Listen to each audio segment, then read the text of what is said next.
Hi everyone, hope you're having a lovely day so far. Today we're going to learn about the first topic that Buddha taught or preached us, and that is the Four Noble Truths. So, in this video, I'm going to explain in detail what they are and what they're called in Pali, and to whom and where did the Buddha teach or preach these Four Noble Truths.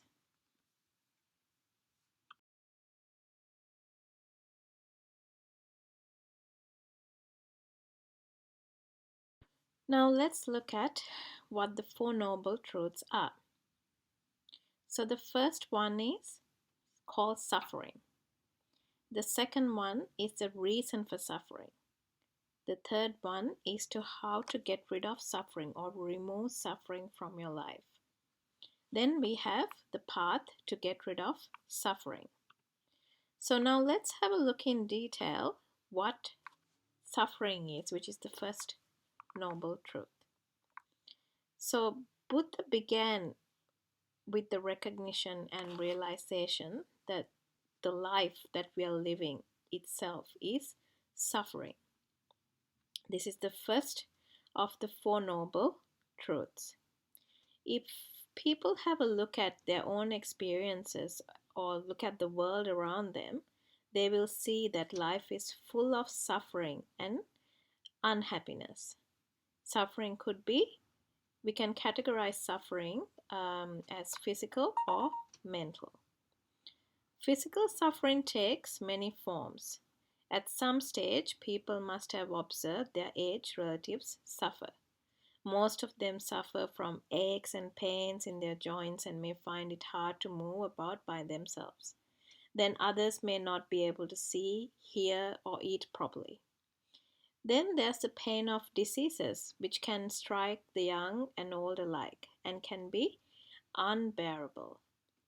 Also, the pain of death can bring so much suffering. Even the moment of birth gives pain both to the mother and the child who is born. The truth is that suffering of birth, old age, sickness, and death are unavoidable. Some fortunate people may now be enjoying happy and carefree lives, but it is only a matter of time before they too will experience suffering. What is worse, nobody else can share this suffering with the one that is actually suffering. So, for instance, a man may be very concerned that his mother is growing old. But can you put a stop to it? No, growing old is unstoppable. It's the same for a boy who has fallen ill, and his mother cannot experience his discomfort of his illness for him. It's the same when the moment of death comes as well. We all know that death is common to all of us and it's inevitable. You can't stop it. So, apart from the physical suffering, we also have mental suffering. People feel sad, lonely, or depressed when they lose someone they love through separation or death. They become sad, irritated, or uncomfortable when they are forced to be in the company of those whom they don't like or they feel unpleasant. People also suffer when they are unable to satisfy their needs and wants. So, for example, if you take teenagers, teenagers can get frustrated or angry if their parents refuse them to go on like a late night party or spend large sums of money on buying fashionable clothes and expensive stuff. And adults, on the other hand, also feel unhappy if they are unable to gain wealth, power, or become famous. Then there are other types of suffering, and this type of suffering that we're going through now is the coronavirus. So many people are dying, so many people are falling ill, but it's unstoppable. No one can stop it. Even the vaccinations can't stop. And it's the same for natural disasters such as earthquakes, floods. These can cause a lot of people suffering. And it's the same for problems even in the classroom, like you want to study and your friends keep on disturbing you, or you're in a classroom that is very noisy. So that can make you very unhappy and disappointed.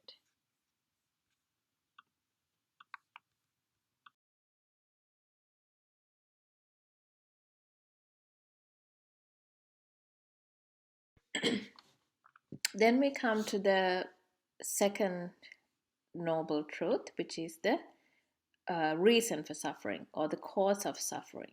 So, the main reason for our suffering is because of our desires, cravings, interests, greed, and selfishness. People want all kinds of things and want to keep them forever as brand new. Desires are endless. The more you want, the more unhappy life gets. So, our limitless wants and desires are the cause of our suffering. Many children who have had a taste for chocolate will keep asking for more. When they don't get it, they will feel upset or even angry at their parents. But they know if they have too much chocolate, what the consequences are going to be. They know that they're going to suffer from maybe a bad tummy ache or a toothache, but they still crave for more.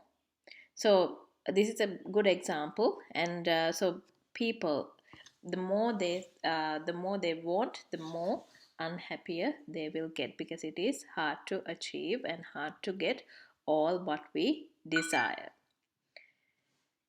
So the things we want most can cause us the most suffering. Then how can we end this suffering? Um, so let's have a look at how to end our suffering or our selfish desires. How can we remove these things? When selfish desire is completely removed, there will be no more suffering.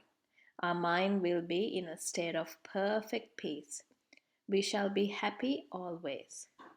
Buddhists call the state in which all suffering is ended, it's called nirvana.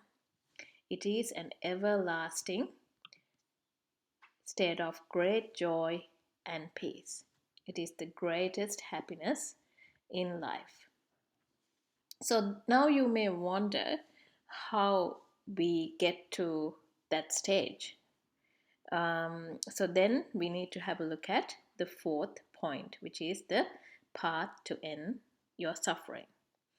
So Buddha has preached us the only way to end this suffering is to follow the eightfold path. So in my next video, you will see what these eightfold paths are, and I'll give a very good explanation on those as well. But for now, let's stick to this.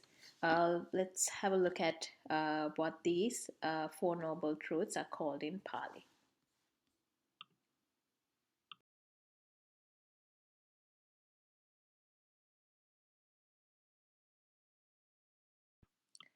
So, what are these Four Noble Truths in Pali?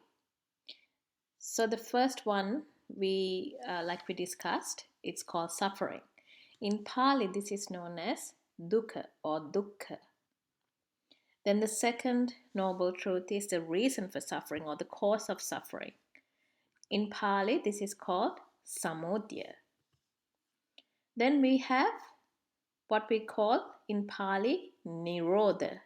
Nirodha is how to get rid of suffering or how to remove suffering from our lives.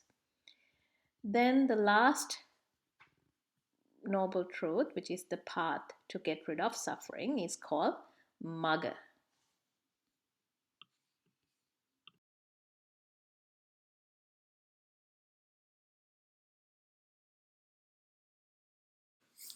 So the Buddha taught or preached these Four Noble Truths soon after he attained nirvana. This is actually the first sermon the Buddha preached after he attained enlightenment. The Buddha actually preached these Four Noble Truths and the Eightfold Path to the five ascetics. So the five ascetics are Kondanya, Asaji, Bhaddiya, Vappa, and Mahanama.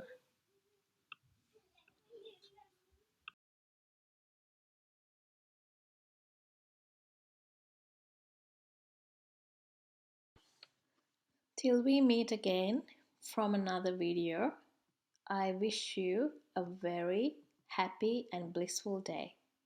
Don't forget to subscribe to my YouTube channel and spread the word. Thank you. Sadhu, sadhu, sadhu.